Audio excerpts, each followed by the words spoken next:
Hey guys, Michael here, co-founder of Studicata. Having worked with and helped over 1,000 students prepare for the bar exam, one of the most common mistakes that I see made on the essay portion of the bar exam is when students make conclusory statements in their essays. Simply, a conclusory statement is just an assertion that is made without explanation. And this is something you really want to avoid doing on the bar exam. You want to treat your bar examiners, the people who are grading your essays, like people who have no knowledge of the law. You want to over-explain everything that you're doing. Every time that you arrive at a conclusion, you should never assume that your grader is going to know how you got there. You need to tell them exactly, step by step, how you arrived at the conclusion that you were coming to, right? Even though the bar examiners clearly are legal experts of sorts, all of them are going to be attorneys, you don't want to think that, right? Often I hear students say, well, I thought that was obvious, you know? You never want to assume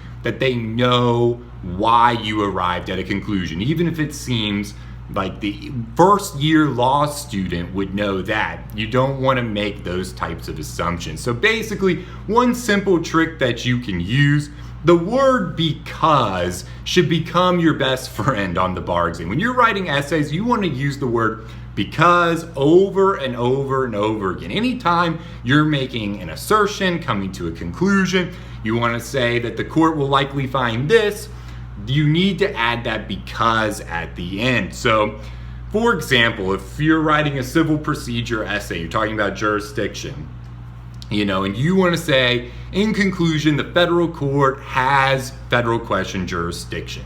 That is alone, if you end it right there, a conclusory statement.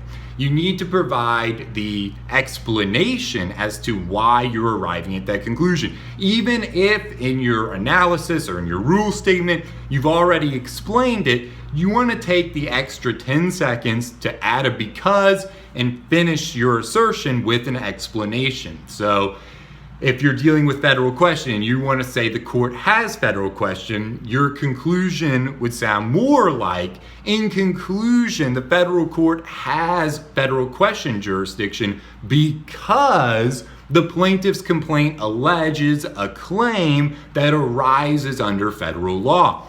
Now, your conclusion has a good explanation. You fully explained why you're arriving at the conclusion you're arriving at.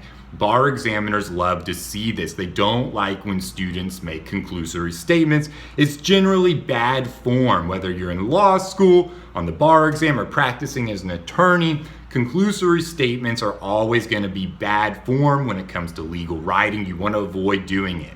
But anyways, guys, I know you have a lot going on. I'll leave you all to it. As always, I wish you all the absolute best in your preparation for the bar exam, and I'll see you at our next video.